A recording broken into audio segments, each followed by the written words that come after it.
जय गुरुदेव। जब परम पूज्य स्वामी जी महाराज 28 जून को मथुरा आश्रम से गिरफ्तार किए गए तो उसके बाद उनके सारे सामानों की तलाशी में एक कागज मिला कि इनका एक प्रेस है जो आजमगढ़ में स्थित है। इसलिए सरकार ने उस प्रेस को सील करने की आज्ञा दी। उस आज्ञा के पालन में डीएम आजमगढ़ ने खैर ख्वाही में ये सोचा कि प्रेस को तो सील कर ही दिया जाए और साथ ही साथ उसके व्यवस्थापक को भी गिरफ्तार करके जेल भेज दिया जाए। इसलिए 28 अगस्त सन 1975 को रात्रि में 10 बजे एसडीएम पुलिस के साथ मुझे गिरफ्तार करने के लिए आए। वो बृहस्पतिवार का दिन था। मैंने सत्संग में, खत्री टोला सत्संग में सत्संगियों को सांत्वना दिया था। उस दिन गोरखपुर के एक सत्संगी श्री गोमती प्रसाद वैद वे भी आए हुए थे। मैं उन्हें अपने साथ घर लिवाया और खाना खिलाकर बाहर चारपाई लगाया। वे लेटे और जो खाना बचा था उसे मैं और मेरी पत्नी खा ही रहे थे कि लड़का जो पढ़ रहा था उसने आकर बताया कि गली में बहुत से पुलिस वाले आ रहे हैं। मैं समझ गया कि अब मेरी गिरफ्तारी होगी। तो एसडीएम के पेशकार भाई राम समुद्र जी थे, इसलिए उन्हें लिवा कर आए कि आप अपने किराएदार को गिरफ्तार कराइए। भाई साहब आए और दरवाजा पीटकर शंभू शंभू बुलाने लगे।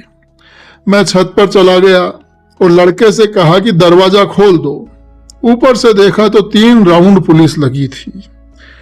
भाई साहब घर में मुझे न पाकर ऊपर छत पर आए। एसडीएम मेरे नाम विपिन बिहारी और शंभू से भ्रम में पड़ गए। उसी भ्रम में ऊपर सोए आनंद स्वरूप जी को साथ कर लिया। नीचे आए तो सीआईडी ओझा को बुलाया कि पहचानिए कि कौन विपिन बिहारी है। मैंने कहा कि मैं ही हूं, मेरे घर का नाम शंभू है। वारंट दिखाइए, क्यों आप गिरफ्तार कर रहे हैं। वे कहे कि कलेक्टर साहब अपने बंगले पर बुलाए हैं, वहीं वारंट दिखाएंगे। बहरहाल मैंने कहा कि मेरी माँ बीमार है, उसे समझा कर चलते हैं। मैं घर आया और सबको समझाकर माँ को ढाढ़स देकर कि मैं कोई गलत काम में तो जेल जा नहीं रहा हूँ, स्वामी जी महाराज के काम में जा रहा हूँ और जल्दी लौटूंगा, घबराइए नहीं। वे लोग कोतवाली ले गए। फिर शाम तक मुझे जेल भेज दिया गया। जेल में मेरी ईमानदारी, सद्व्यवहार और पढ़ाई में योग्यता के नाते जेलर सुपरिटेंडेंट सभी लोग मुझे मानते थे। मेरी माँ की तबीयत खराब थी, लेकिन पैरोल की दरख्वास्त में देता था तो रिजेक्ट हो जाती थी। एक दिन मैं ज्यादा दुखी था तो जेलर के पास बैठा पैरोल की बात कर रहा था कि सीनियर सीआईडी को फोन आया। उनसे बात कर चुकने के बाद जेलर ने कहा कि यहाँ एक मास्टर साहब बैठे हैं, उनकी माताजी ज्यादा बीमार हैं, वे पैरोल की दरख्वास्त देते हैं पर उनकी दरख्वास्त रिजेक्ट हो जाती है। तो उधर से पूछा कि विपिन बिहारी जी तो नहीं, तो कहा कि हाँ वही है। तो उधर से कहा कि वे तो इतने सच्चे और ईमानदार हैं कि 3 घंटे के लिए जाने को कहा जाए तो वे 2.5 घंटे में ही वापस चले आएंगे। तो जेलर ने कहा कि ये तो मैं भी जानता हूं, पर मैं किस अधिकार से उन्हें जाने दूं। तो उधर से कहा कि हम लोग ही न पैरोल रिजेक्ट करते हैं, उनसे दरख्वास्त ले लो, वो ग्रांट करा देंगे। जेलर ने अर्जी ले लिया, कहा कि कल आप तैयार रहिएगा, जाने को आपको मिल जाएगा। शनिचर को फिर मैं गया तो जेलर ने कहा कि मास्टर साहब आपकी तकदीर खराब है, अर्जी डीएम के टेबल पर दरख्वास्त के लिए रखी थी पर मऊ में दंगा हो गया, डीएम वहीं चले गए, दस्तखत नहीं हो पाए। इतवार को मंजू के ससुर रविंद्र के साथ जेल में मिलने के लिए आए। 15 मिनट बाद जेल का सिपाही आया और आकर उसने कहा कि मास्टर साहब जल्दी चलिए, आपकी पैरोल ग्रांट हो गई है, गाड़ी खड़ी है, 3 घंटे के लिए आप घर जाइए। पता चला कि डीएम मऊ से आए तो अर्जी पर उन्होंने दस्तखत कर दिए थे। मैं और रविंद्र और मंजू के ससुर सब लोग उसी गाड़ी से घर आए। जेल सुपरिटेंडेंट अपने लड़के को ट्यूशन कराते थे, डिप्टी जेलर भी अपने लड़के का ट्यूशन कराते थे। तो पढ़ाने का ईमानदारी और सच्चाई का बड़ा नाम था। तो एक दिन गोरखपुर से सीआईडी के बड़े अधिकारी आए हुए थे। सवेरे 11 बजे से लेकर शाम 4 बजे तक मुझसे वे पूछताछ करते रहे। उनके साथ पूछने वालों का पूरा बैच था। कोई चिटकाने वाला प्रश्न पूछता था तो कोई प्रशंसा करके तरह तरह से प्रश्न पूछते थे। पूछ चुकने के बाद स्थानीय बड़े सीआईडी ने कहा कि मैं कह रहा था ना आपको कि वो झूठ नहीं बोलेंगे, जो कुछ जानते हैं सब कुछ बता देंगे।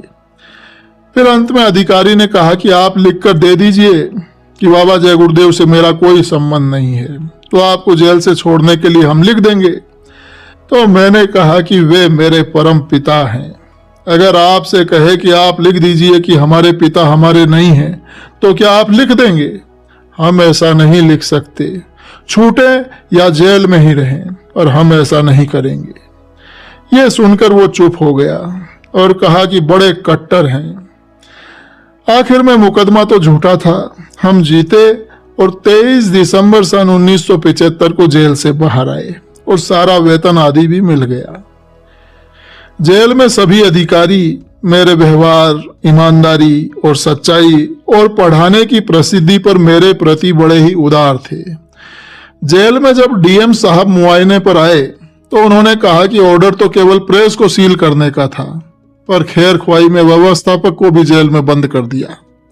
ये गलती तो हो गई, पर अब आपको छोड़ने का अधिकार हमें नहीं है। मुझे इसका बड़ा अफसोस है।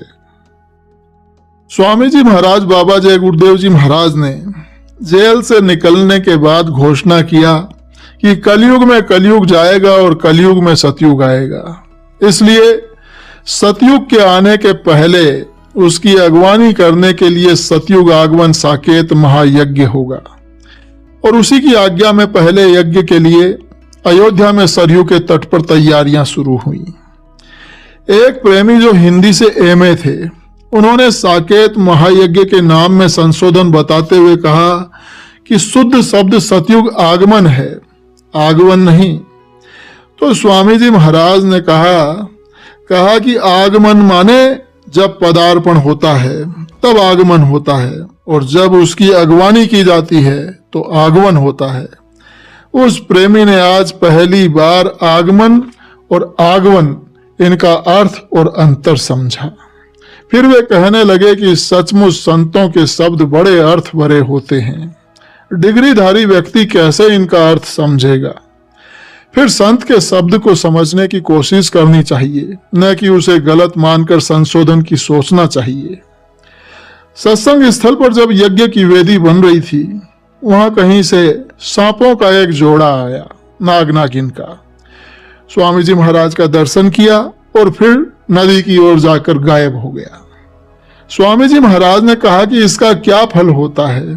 तो पंडित जी ने कहा कि इसका अर्थ यह है कि यज्ञ अच्छी तरह से पूर्ण सफल होगा। स्वामी जी महाराज ने यज्ञ शुरू होने से पहले ही कह दिया था कि इस यज्ञ के विधिवत संपन्न हो जाने पर देश में समवृष्टि होगी और गन्ना और चावल की फसल पिछले सालों से बहुत अच्छी होगी, और दोनों बातें सत्य सिद्ध हुई। गन्ना इतना अधिक हुआ कि गन्ना लोगों को खेतों में जलाना पड़ा। इसके बाद साकेत महायज्ञ द्वितीय। ये यज्ञ दक्षिण भारत में गोदावरी नदी के तट पर अहमदाबाद गुजरात में सन 1970 में हुआ। 25 दिसंबर से लेकर 5 जनवरी तक, 5 जनवरी सन 1978 तक ये यज्ञ चला। इसके बाद सतयुग आगमन साकेत महायज्ञ तृतीय हुआ। 15 जनवरी से लेकर 14 फरवरी 1979 तक कल्पवास, फिर 15 फरवरी से 25 फरवरी 1979 तक सतयुग आगमन साकेत महायज्ञ तृतीय काशी में गंगा के उस पार रेती के विशाल मैदान में मनाया गया। कल्पवास के समय प्रेमियों ने यज्ञ स्थल की साफ सफाई और आने जाने के लिए मिट्टी रेत पर डालकर सड़क बनाई। उसी सड़क पर गुरु महाराज की दया से सामानों से लदे ट्रक रामनगर की ओर से आते और जाते रहे। कल्पवास के समय सारा सामान यज्ञ का आया और तंबू कनात आकर लग गए। जाड़े का मध्य समय था, पर किसी को किसी तरह की कोई कठिनाई नहीं हुई। टट्टी मैदान के लिए जगह अलग से छोड़ दी गई थी। सफाई टीम उस स्थान से टट्टी को गड्ढा खोदकर उसी में दबा देते थे। स्वामी जी महाराज बराबर सबके साथ रहते थे। इससे लोगों में बड़ा उत्साह रहता था। 2 करोड़ प्रेमी वहां आए। काशीवासी लोगों ने कहा कि ये तो कुंभ फेल हो गया। स्वामी जी महाराज की मेहनत, कुशलता और दूरदर्शिता को देखकर वहां के सारे लोग अवाक रह गए। काशी में रेती पर मिट्टी से बनी सड़क को देखकर और 2 करोड़ लोगों को यज्ञ में भाग लेते देखकर वहां काशीवासी सब हैरान थे। वहां के राजनीतिक लोग उस यज्ञ से लाभ न लेकर स्वामी जी महाराज का घोर विरोध किए। प्रेमियों को बदनाम करने के कुचक्र रचे गए। पंडे पुजारी खिलाफत में षड्यंत्र रचे, पर सत्य तो सत्य ही था। महापुरुष क्या न कर दें, सब थोड़ा है। गंगा के उस पार रामनगर की ओर से आने पर बड़ी कठिनाई थी, पर जीप बस आदि तो उधर से ही आते थे। पर आम जनता और काशीवासी लोगों को उस पार जाने के लिए एकमात्र नाव का सहारा था। गंगा जी के विभिन्न घाटों पर जनता की भीड़ देखकर मल्लाहों ने नावों का किराया ज्यादा बढ़ा दिया। लोग परेशान थे, तो इसकी सूचना स्वामी जी महाराज को दी गई। तो स्वामी जी महाराज बोले कि चलो गंगा जी पर अस्थायी रूप से पुल बना देते हैं, ताकि किसी को आने जाने में असुविधा न हो। स्वामी जी महाराज का आदेश मिलते ही प्रेमी जन सब जुट गए और गंगा जी में मिट्टी पड़ने लगी। गंगा पार से दशाश्वमेध घाट तक का लक्ष्य बनाया गया। लोग आश्चर्यचकित थे कि मिट्टी का पुल कैसे बन रहा है। जब मिट्टी का पुल 1/4 बन गया तो पंडों और मल्लाहों में खलबली मच गई। गंगा जी की धारा बिल्कुल शांत हो गई। लोगों में अफवाह फैल गई कि भूत प्रेत गंगा में मिट्टी डाल रहे हैं। लोगों को विश्वास हो गया कि ये तो पुल बन जाएगा। मल्ला और पंडा लोग स्वामी जी महाराज के पास पहुंचे और हाथ जोड़कर स्वामी जी महाराज से प्रार्थना किए कि महाराज, हम लोग उचित रेट पर काम करेंगे, नहीं तो हमारी रोजी रोटी सारी मारी जाएगी। स्वामी जी महाराज ने उनकी प्रार्थना को स्वीकार कर लिया और काम रुकवा दिया। वहां नदी में बना 1/4 पुल ज्यों का त्यों बना रहा। कार्यक्रम के समाप्त होने पर गंगा जी की धार तेज हुई और मिट्टी बह गई। काशी के साकेत महायज्ञ में यज्ञ के बीच हवन सामग्री तो बहुत थी, पर देसी घी जितना इकट्ठा हुआ था वो कम पड़ गया। 10 टिन घी के आने में समय लगता और वहां घी की तुरंत जरूरत थी। तो लोग बड़े परेशान थे कि क्या किया जाए। लोग स्वामी जी महाराज के पास पहुंचे और जाकर विनती किए और अपनी सारी समस्या बतलाई। स्वामी जी महाराज ने प्रेमियों को आज्ञा दी कि जाओ 10 खाली टिन लेकर जाओ गंगा माता के पास और उनसे हाथ जोड़कर कहना कि गंगा माता, स्वामी जी महाराज ने भेजा है, देसी घी यज्ञ के लिए खत्म हो रहा है, 10 टिन घी आप उधार दे दीजिए। जैसे ही देसी घी आ जाएगा हम आपको लौटा देंगे। यह कहकर आंख बंद करके 10 टिन गंगा जी में डुबाकर निकाल लेना। लोग 10 खाली टिन लेकर गंगा जी के पास गए। स्वामी जी महाराज की बात कहकर आंख बंद करके 10 टिन गंगा जी में डुबोकर बाहर निकाले तो देखा कि वो देसी शुद्ध घी से भरे हुए थे। फिर लोग उन्हें लेकर यज्ञ स्थल पर आए और यज्ञ अबाध गति से चलता रहा। जब अपना देसी घी आ गया तो परम पूज्य स्वामी जी महाराज ने आज्ञा दी कि जाओ गंगा माता को देसी घी 10 टिन वापस कराओ। लोग 10 टिन घी लेकर गंगा जी में गए और ये कहकर कि गंगा माता, घी वापस स्वामी जी महाराज ने भेजा है।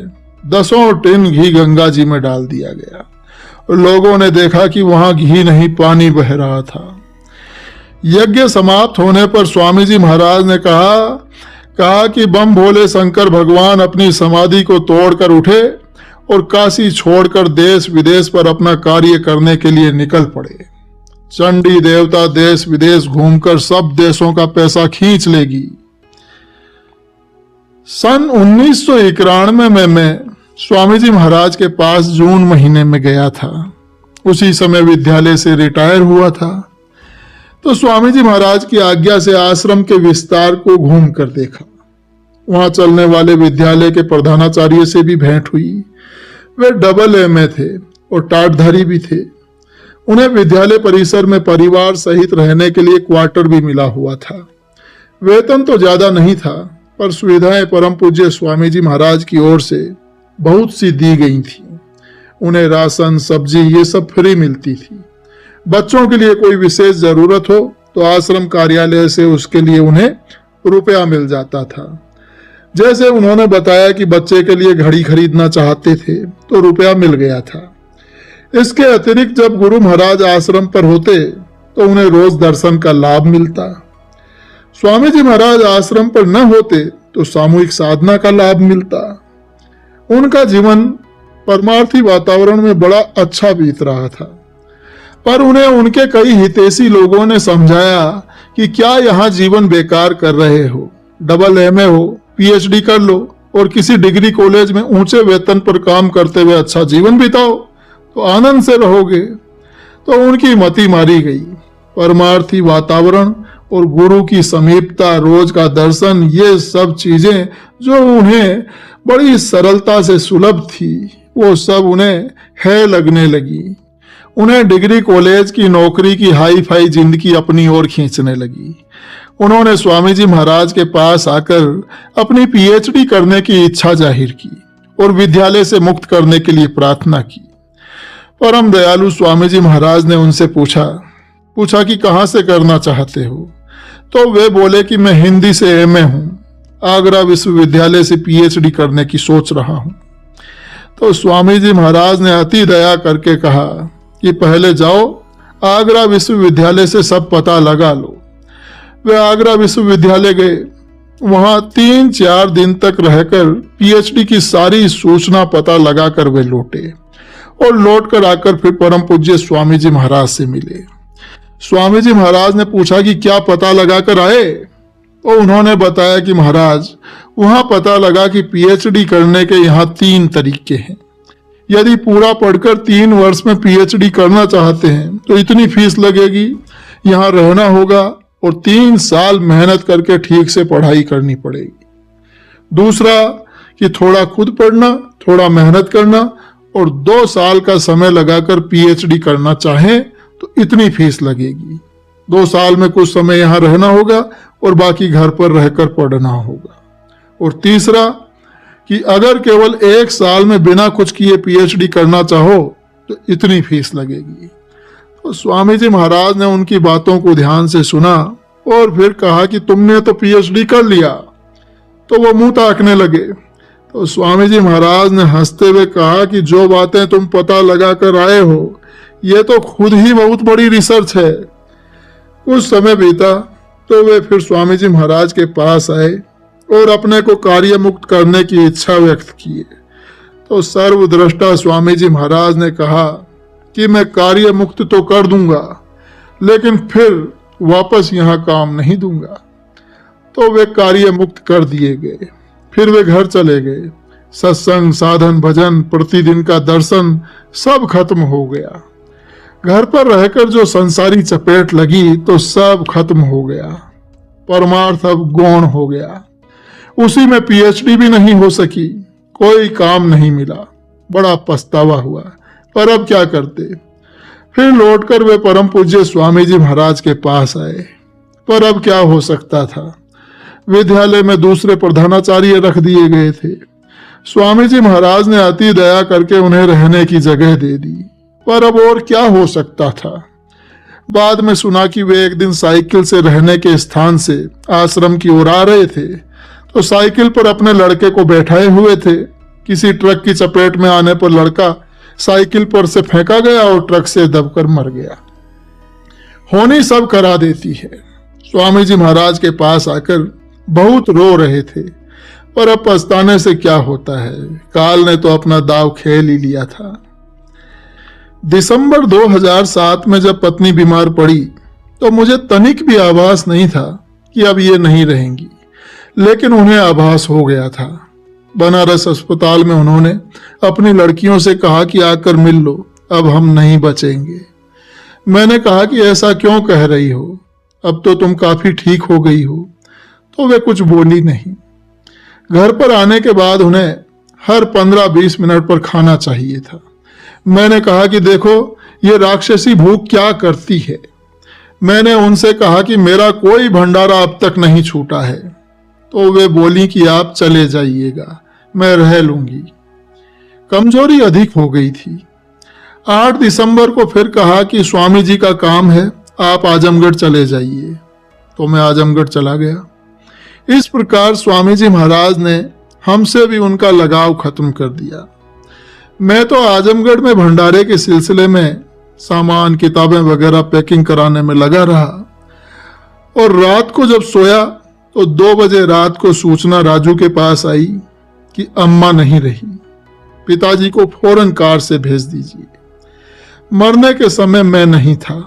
ये गुरु महाराज की ही मौज थी कि ऐसी परिस्थिति बनाए कि न उन्हें मोह रहे न मुझे मोह रहे। उनका देहावसान 8-9 दिसंबर सन 2007 को जौनपुर में हो गया। सब क्रियाकर्म करके 16 दिसंबर को चलकर मैं 17 दिसंबर को मथुरा परम पूज्य स्वामी जी महाराज के पास पहुंचा। साथ में मेरी बड़ी बेटी मंजू भी थी। सत्संग के बाद परम पूज्य स्वामी जी महाराज लाइन से गाड़ी पर ही बैठे हुए दर्शन दे रहे थे। तो मैं लाइन में दर्शन के लिए हम लोग पहुंचे। वहां अर्ज किया कि पिताजी पत्नी का देहावसान हो गया है। तो स्वामी जी महाराज ने कहा कि अच्छा। फिर बताया कि उनके संदूक में 5,000 रुपया निकला है, वो आपको देना चाहता हूं। तो स्वामी जी महाराज बोले कि अच्छा ठीक है। जब दर्शन देकर कुटिया परिसर में स्वामी जी महाराज आए तो उन्होंने नीलम को फोन करके अपने पास बुलाया। मैं गया और हाथ जोड़कर सामने खड़ा हुआ। तो परम पिताजी ने कहा कि सब मोह ममता छोड़कर आश्रम पर चले आओ। आश्रम का एक चक्कर लगाना और 2-4 छोटे मोटे जो काम हो कर देना। फिर कुछ रुककर कहा कि जौनपुर का मकान बेच दो। तो मैंने कहा कि महाराज मेरे छोटे लड़के और बहू दोनों नौकरी करते हैं और उसी में रहते हैं। तो कहे कि ठीक है तो रहने दो। फिर पूछा कि महाराज अमर संदेश का क्या करें। तो स्वामी जी महाराज बोले कि उसे आजमगढ़ वाले देखेंगे। तो कहा कि महाराज आजमगढ़ का मकान किराए पर है, उसे छोड़ दें। तो स्वामी जी महाराज ने कहा कि छोड़ दो। तो फिर मैंने कहा कि महाराज तो कहाँ रहेंगे। तो बोले कि सच्चिदानंद के यहाँ रहोगे। तो फिर मैंने कहा कि महाराज अभी चले जाएं, सब निपटा कर चले आएंगे। तो कहा कि हाँ ठीक है। पत्नी के संदूक में मिला 5,000 रुपया परम पूज्य स्वामी जी महाराज को दे दिया। स्वामी जी महाराज पूछे कि तुम्हारी पेंशन कितनी है। तो मैंने बताया कि महाराज 8,500 रुपया। तो स्वामी जी महाराज बोले कि ठीक है। भंडारे के अवसर पर 18 और 19 दिसंबर को शाम को मथुरा से चलकर वापस 20 तारीख को मैं जौनपुर आया। मंजू मेरे साथ साथ थी। 21 तारीख को 13वीं का भोज था, ठीक से निपट गया। राकेश मेरे लड़के राकेश ने 12 जनवरी 2008 का रिजर्वेशन कराया। वे बहू बच्चे सब मुझे लेकर मथुरा जाएंगे और गुरु महाराज के दर्शन करके मुझे वहां छोड़कर लौट आएंगे। 25 दिसंबर को राकेश और बहू के साथ आजमगढ़ में गया। वहां का सब सामान समेट कर अमर संदेश का प्रेस आदि सब सुरेंद्र गुप्ता जी को सुपुर्द किया। स्वधर्म का काम डॉक्टर पारसनाथ श्रीवास्तव ने अपने जिम्मे लिया। रुपए आदि को रखने और खर्च करने को राजू को मैंने सुपुर्द कर दिया। 1,08,000 रुपया नगद उन्हें दिया। मकान छोड़ने के लिए कहकर फिर मैं चला आया। फिर पुनः 29 दिसंबर को सब लोग टैक्सी से आजमगढ़ गए। डॉक्टर पारस जी ने सारी संगत को 13वीं के उपलक्ष्य में और हमारे आजमगढ़ छोड़ने के सिलसिले में भोज रखा था। वो सब इंतजाम ठीक से हो गया। जब 29 दिसंबर को रात्रि 12 बजे मैं सोने के लिए जा रहा था तब बिमला का फोन आया कि सच्चिदानंद जी का फोन मथुरा से आया है कि स्वामी जी महाराज ने कहा है कि शंभू से कह दो कि मैं ज्यादा दिनों के लिए बाहर जा रहा हूं। शंभू से कह दो कि वो अभी मथुरा न आए। जब मैं लौट कर मथुरा आऊंगा तब फिर हमसे पूछकर तब यहां आएगा। रिजर्वेशन करा चुका हो तो उसे कैंसिल करा दे। रिजर्वेशन 12 जनवरी का राकेश करा चुके थे, उसे कैंसिल कराया गया। 30 दिसंबर को सत्संग हुआ। बहुत सत्संगी भाई बहन आए थे। साधना के बाद बोलने के लिए मैं खड़ा हुआ तो सब लोग रोने लगे। पुरुष, महिलाएं, बच्चे सब रो रहे थे। लोग कुर्सी पर बैठाकर मेरी विदाई किए। मान पत्र पढ़कर मुझे दिया गया। दोपहर तक लोग खाना खा चुके तो घर छोड़कर सामान लेकर मैं जौनपुर चला आया। बहुत सामान लोगों को दे दिया गया। अब ये प्रेस आउट ऑफ डेट हो चुका था। लोग चाहते थे कि अमर संदेश अब ऑफसेट प्रिंटिंग पर छपे, इसलिए मार्च के महीने तक भाई सुरेंद्र गुप्ता जी प्रबंध करके अमर संदेश को ऑफसेट प्रिंटिंग पर छपाने लगे। केवल स्वधर्म पत्रिका अपने प्रेस में छपता था। जुलाई 2008 तक स्वधर्म भी ऑफसेट प्रिंटिंग पर छपने लगा। प्रेस खाली हो गया, इसलिए अगस्त महीने के अंत तक भाई सुरेंद्र गुप्ता जी ने प्रेस को बेच दिया। प्रेस को बेचने से 89,000 रुपये मिले, जिसे भंडारे के अवसर पर मैंने ले जाकर स्वामी जी महाराज को बताकर कि 89,000 रुपये प्रेस की बेच का है, दे दिया। साथ में भाई श्याम बिहारी अग्रवाल भी थे। प्रेस का कमरा भी खाली हो गया और प्रेस का गोदाम भी खाली हो गया और छोड़ दिया गया। मनी ऑर्डर और दूसरी डाक आदि लेने के लिए राजू की पत्नी श्रीमती संध्या श्रीवास्तव को व्यवस्थापक बना दिया गया, जिससे वे दिन में डाकिया से सब कुछ प्राप्त कर सकें। इस प्रकार पत्नी छूटी, आजमगढ़ का मकान छूटा, प्रेस छूटा, अमर संदेश, स्वधर्म, सब कुछ छूटा। एक ही झटके में गुरु महाराज ने सब छुड़ा दिया। बस एक वाक्य की सब मोह ममता छोड़कर चले आओ आश्रम पर। बस एक चीज नहीं छूटी है, सत्संग आजमगढ़ का। 15 दिन पर एक बार चला जाता हूं और सत्संग में शरीक होकर जौनपुर चला आता हूं। आश्रम पर तो गुरु महाराज ने नहीं बुलाया, पर सब मोह ममता छोड़कर बैठा हूं। गुरु महाराज की जब कभी मौज होगी, जब बुलाएंगे, सब छोड़कर चल देना है। जय गुरुदेव।